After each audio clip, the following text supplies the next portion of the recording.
지난주 우리는 빌립보 교회가 어떻게 세워졌는지 그 배경에 대해서 살폈습니다. 잠깐 그 내용을 돌아보고 오늘 본문으로 들어가도록 하겠습니다. 빌립보 교회는 사도 바울이 제2차 전도 여행 때인 AD 50년경에 세워졌습니다. 이 빌립보는 지금의 그리스 북쪽에 위치한 당시에는 마게도냐로 불려졌던 그 지역의 수도였고, 네아폴리에서 10km, 또 에게해에서 16km 떨어진 내륙 지방입니다. 여기 지금 지도가 올라오는데요. 보시다시피 그리스 북쪽에 위치해 있는 곳이 빌립보입니다. 주전 4세기경 알렉산더 대왕 아버지인 빌립 왕이 이곳에 도시를 형성하고 자기의 이름을 따서 빌립보라고 불려지게 된 것입니다.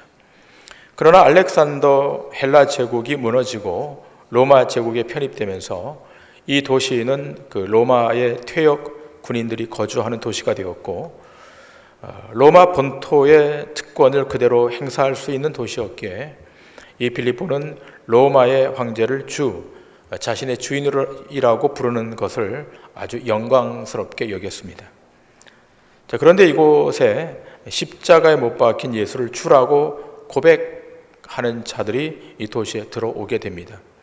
그 일행이 그 바울과 실라였고, 이 빌립보에 들어가 복음을 증거하면서 빌립보 사역이 시작됩니다.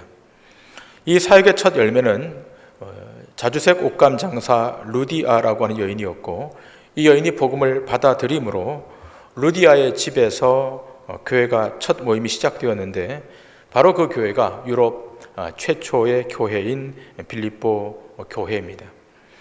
바울은 이곳에서 그리 긴 시간 체류하지 않았고 데살로니가로 이동해서 다시 복음 사역을 전파합니다.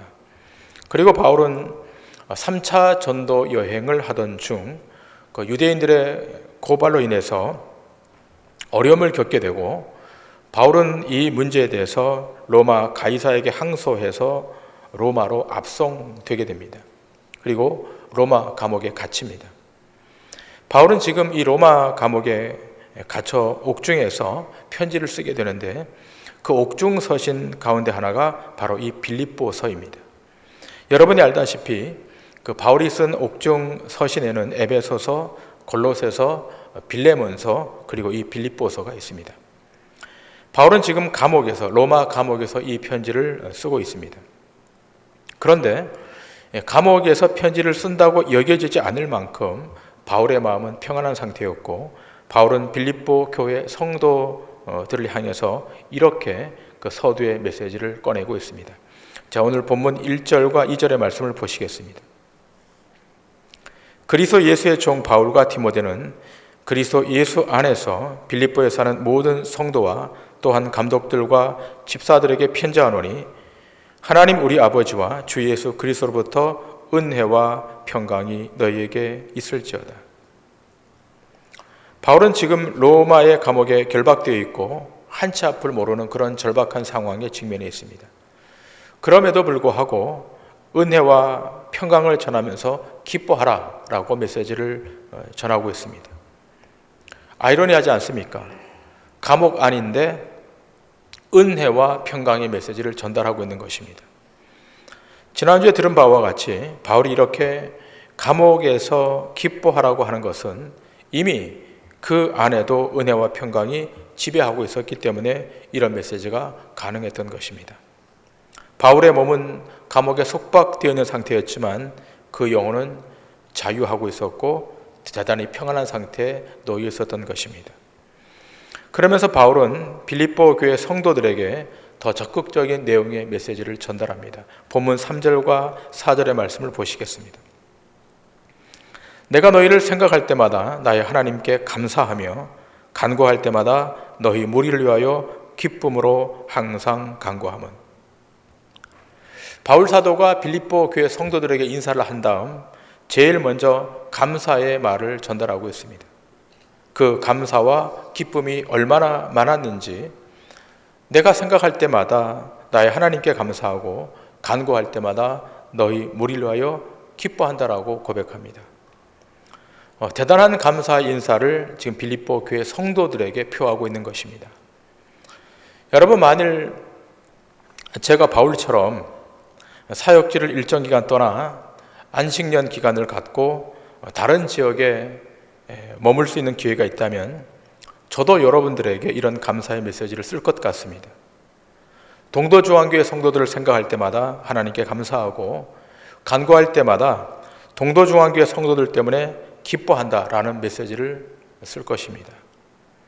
제가 사역을 시작한 지 27년째 접어들었고, 돌아보면 이렇게 사역이 진행되고 또 복음이 끊기지 않고 세대와 세대를 이어가며 계속되는 것은 보이지 않게 헌신하는 많은 분들이 있기 때문입니다.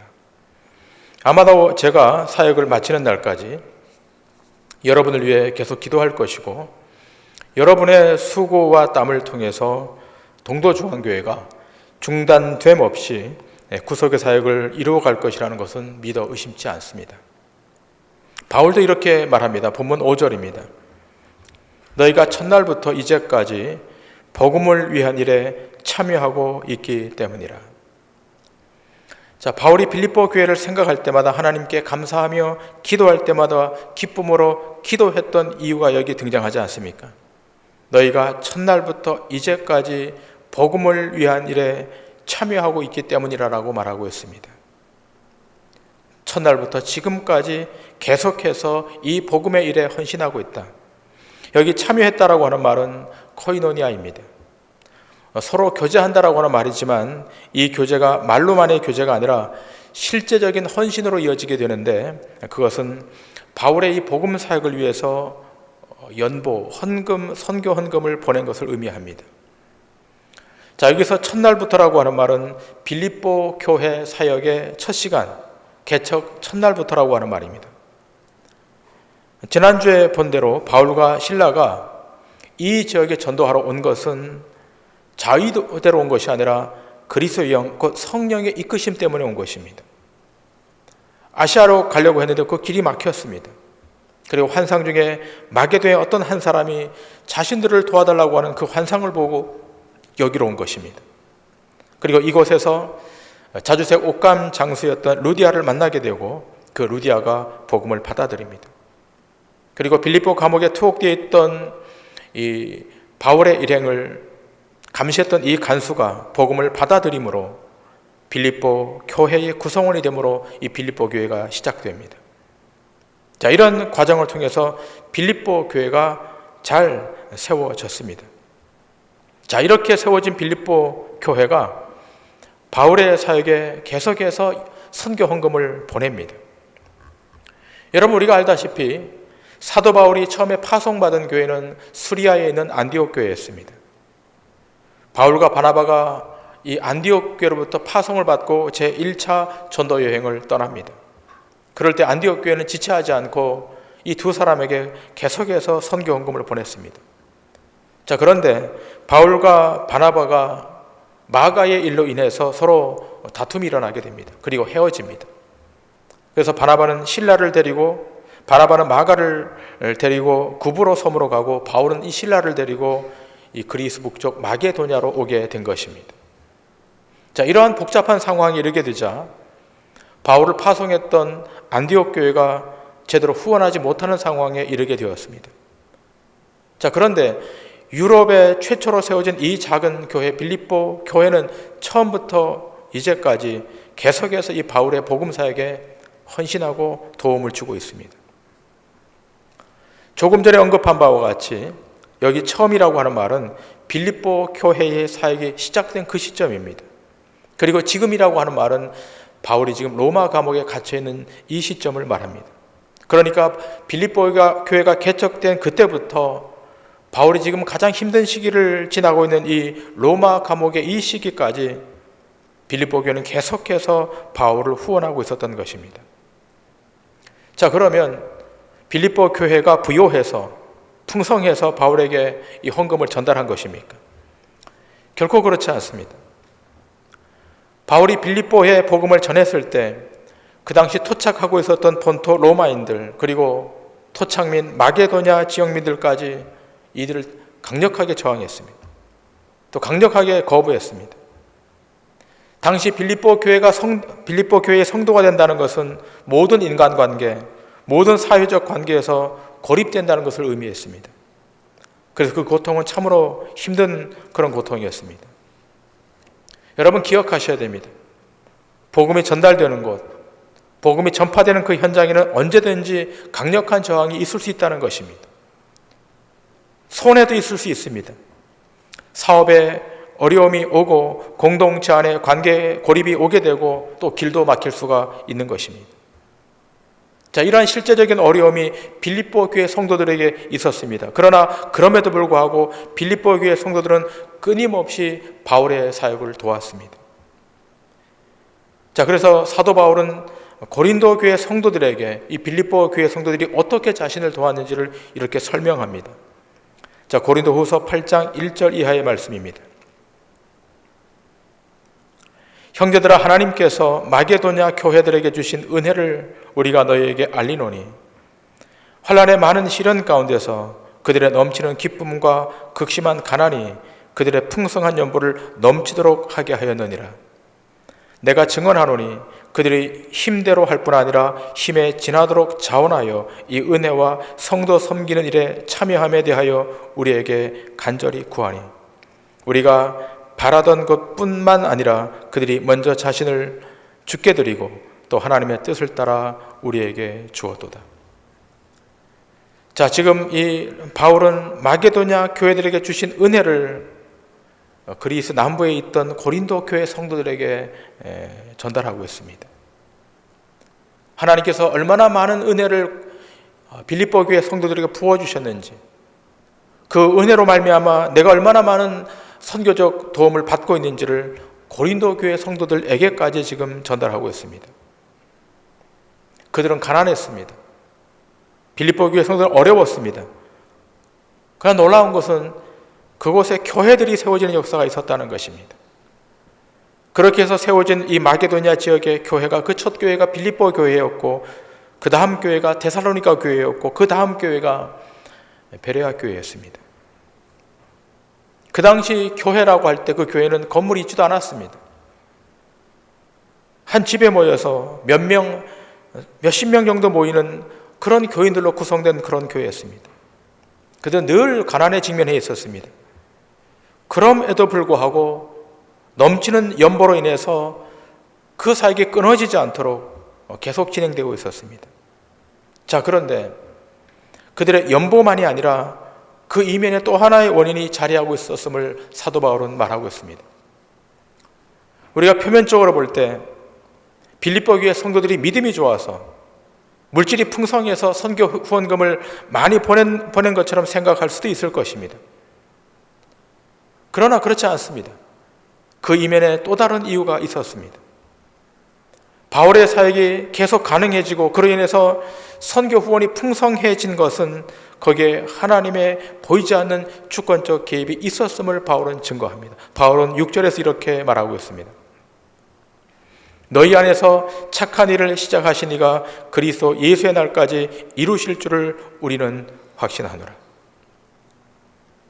빌립보 교회의 이 착한 일, 영혼을 구원하시는 그 일에 하나님이 시작하셨다는 것입니다. 하나님이 그 스타트를 끊으신 것입니다. 지난주에 보았습니다만 바울과 실라가 이 빌립보로 들어가게 된 것은 성령의 이끄심으로, 성령의 지시로 들어간 것입니다. 그래서 그곳에 들어가서 자주색 옷감 장사 루디아를 만나게 되었고, 하나님이 그 루디아의 마음을 열어주셔서 그가 빌립보 교회의 개척 멤버가 됩니다. 그런데 그 일은 하나님께서 하셨다는 것입니다. 이렇게 하나님이 처음에 그 일을 하셨기 때문에 그 마지막 날 예수님이 다시 땅에 재림하여 오시는 날 그 일을 완성하실 것이라는 것입니다. 빌립보 교회가 복음을 받은 그 처음부터 지금까지, 그리고 마지막 날까지 그 모든 사역은 다 하나님이 시작하시고 진행하시고 완성하신다는 것입니다. 하나님이 하신다는 것입니다. 여러분, 이 사역은 빌립보 교회 사역만 아니라 이 땅에 존재하는 모든 지구촌의 기독교회들도 다 마찬가지인 것입니다. 그리고 그 기독교회 안에 부름을 받은 모든 각 신자들도 마찬가지인 겁니다. 혹 우리 가운데 이런 분들이 계실지 모르겠습니다. 아직 난 시작도 안 되었다라고 생각하는 분들이 있을지 모르겠습니다.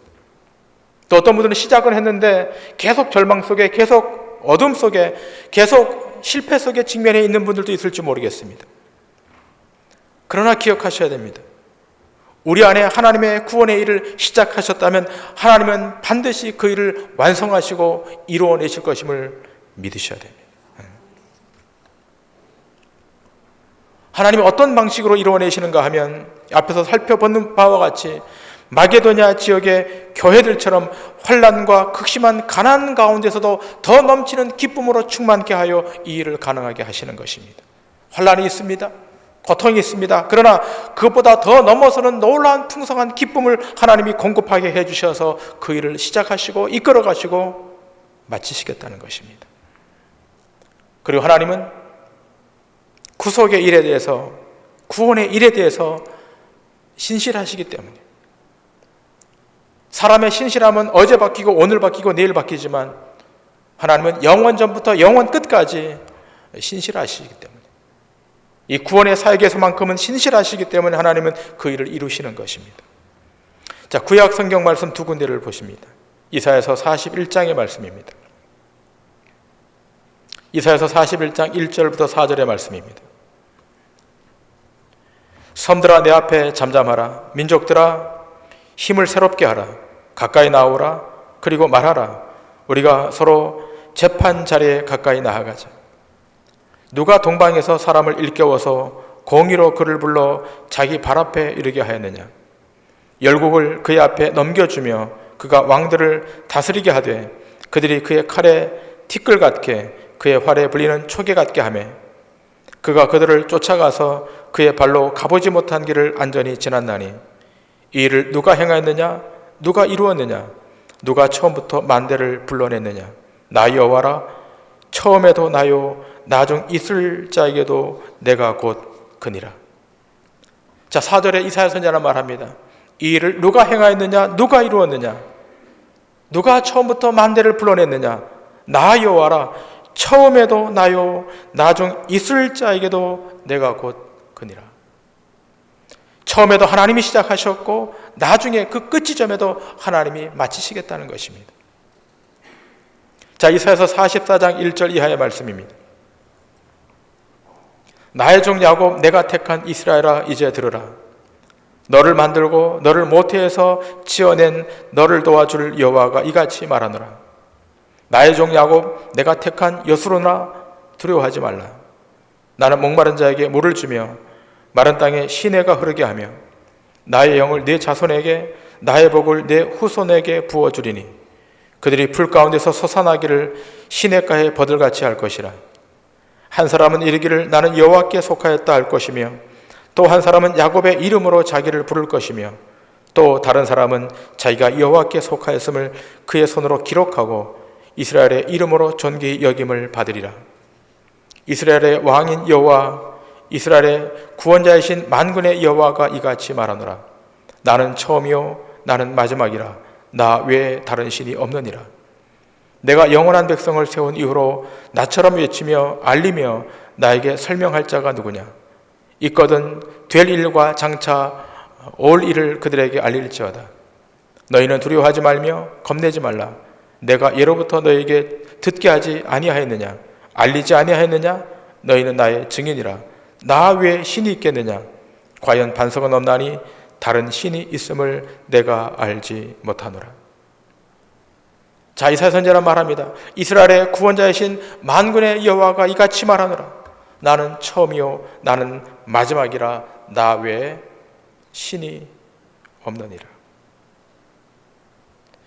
여러분, 구약의 역사를 보면 이스라엘 백성들이 얼마나 목이 곧았던 백성인지 하나님의 말씀이 전달되고 전달돼도 그 말씀을 듣지 않습니다.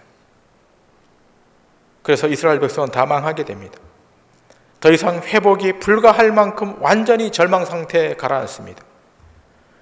그러나 그 불가한 상황임에도 불구하고 하나님께서는 남겨놓은 자기 백성을 통하여 구원의 일을 다시 이끌어 가십니다.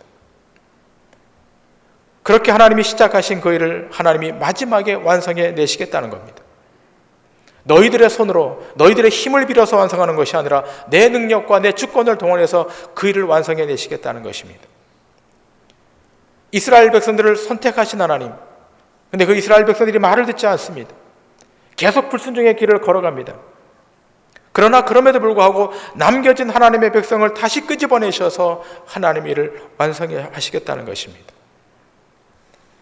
여러분, 이 말씀은 구약 성경에만 기록되어 있는 것이 아니라 신약 성경에도 기술되어 있습니다. 자, 신약 성경 두 곳의 말씀을 보시겠습니다. 로마서 11장 32절 이하의 말씀입니다. 하나님이 모든 사람을 순종하지 아니하는 가운데 가두어 두심은 모든 사람에게 긍휼을 베풀려 하심이로다.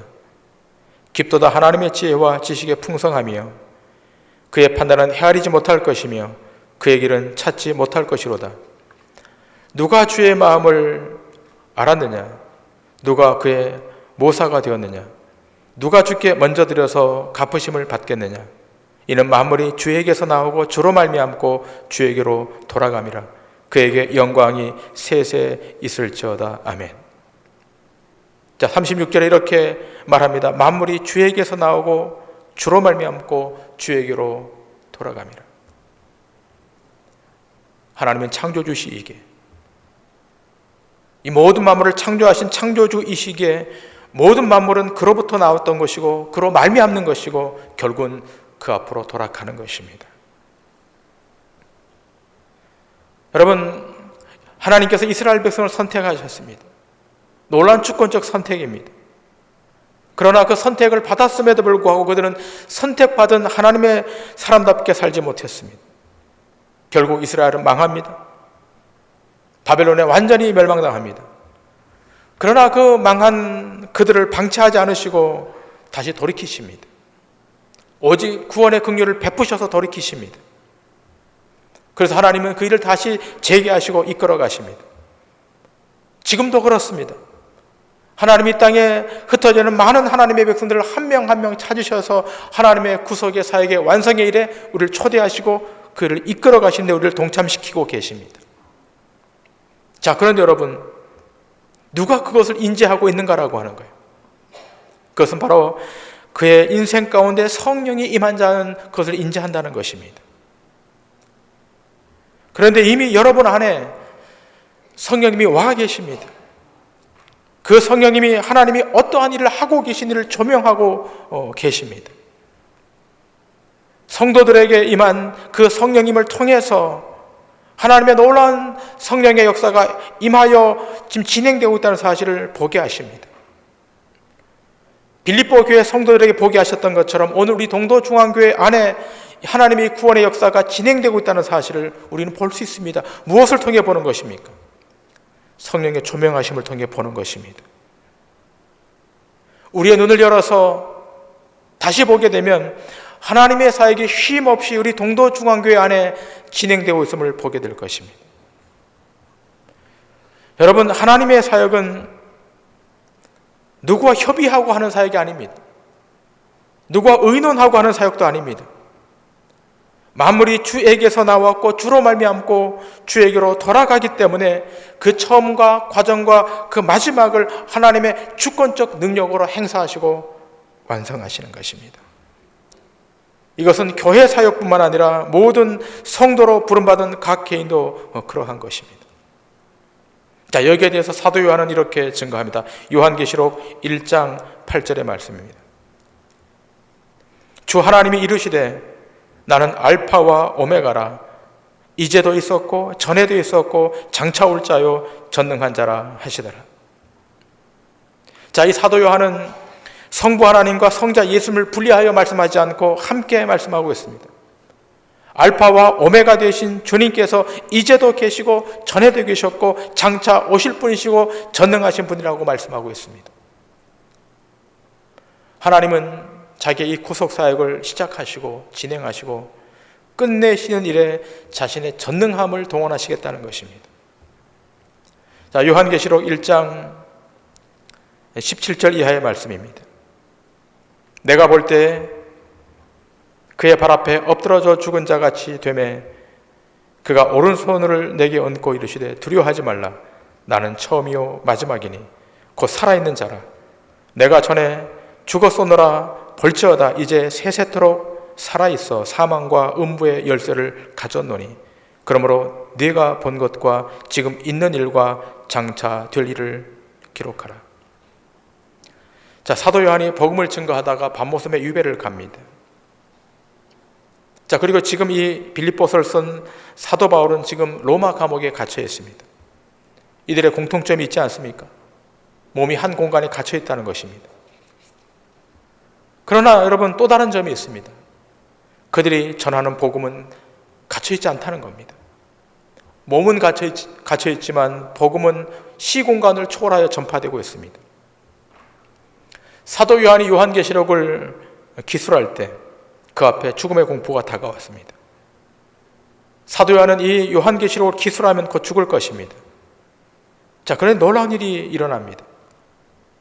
주님께서 사도 요한에게 오른손을 얹어주시면서 말씀하십니다. 두려워하지 말라. 나는 처음이요 마지막이라고 말씀합니다.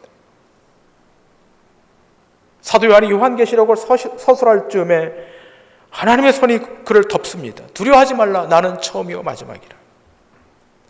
내가 전에 십자가에 죽었었지만 지금은 살아있어 세세무궁토록 영원할 것이라고 말씀하고 있습니다. 그리고 내가 심판의 칼을 들고 와 이 모든 세상을 심판할 것이라고 말씀합니다. 여러분, 이 메시지는 사도 요한이 초대교회 성도들과 교회들에게만 주신 메시지가 아니라 21세기를 살아가고 있는 이 땅의 모든 기독교회에 주는 메시지임을 기억하셔야 됩니다. 하나님은 살아계셔서 영원토록 살아계셔서 우리 주님이 땅에 재림하시면 이 땅을 심판하실 것임을 우리는 그 메시지로 받아야 하는 것입니다. 자, 요한계시록 22장 13절 이하 이렇게 말합니다. 나는 알파와 오메가요 처음과 마지막이요 시작과 마침이라. 자기 두루마기를 빠는 자들은 복이 있으니 이는 그들이 생명나무에 나아가며 문들을 통하여 성에 들어갈 권세를 받으려 함이로다. 우리 주님은 알파와 오메가이십니다. 처음을 시작하신 하나님께서 그 마지막에 모든 것을 다 이루시는 하나님. 여러분, 이 세상에 인간들이 시작하는 모든 일은 자기가 시작했기 때문에 자기가 끝내려고 합니다. 그러나 여러분, 그 끝 지점에 가보면 승리로 종결되는 것이 거의 없습니다. 여러분, 신자의 생애는 내가 시작하지 않고 그분이 시작해요. 여러분이 예수를 몰랐을 때는 여러분이 시작했던 거예요. 구원받기 전에 여러분 자유로 결정하고 자유로 모든 것을 실행했을 수도 있을 것입니다. 그러나 구원의 영역 안으로 들어온 이상 여러분의 인생은 여러분이 시작한 것이 아닙니다. 하나님이 시작하셨고 하나님이 시행하시고 하나님이 종결하실 것입니다. 그러므로 우리 앞에는 실패가 없는 거예요. 우리가 예수님을 믿는다라고 하는 것은 예수님께서 알파가 되시고 오메가가 되시고 시작이 되시고 마침이 되는 것을 내가 인정하고 수용하는 것입니다. 그 처음과 마지막, 시작과 마침이 되신 예수 그리스도가 우리의 구세주이십니다. 그분은 과거에도 존재하셨고 현재도 존재하고 계시고 미래도 존재하실 시공간을 초월하신 영존하시는 영혼의 주이십니다. 그 주인 되신 예수 그리스도가 이 빌립보 교회를 이끌어 가셨던 것이고 동도 중앙교회도 이끌어 가고 계시는 것입니다. 시작부터 마치는 날까지 한치의 오차도 없이 이루어 가시는 분 예수 그리스도. 여러분, 이 동도 중앙교회 안에 그 예수 그리스도가 메스터 주이심을 기억하고 그분 앞에 날마다 순종하는 축복이 있기를 주님의 이름으로 축원합니다.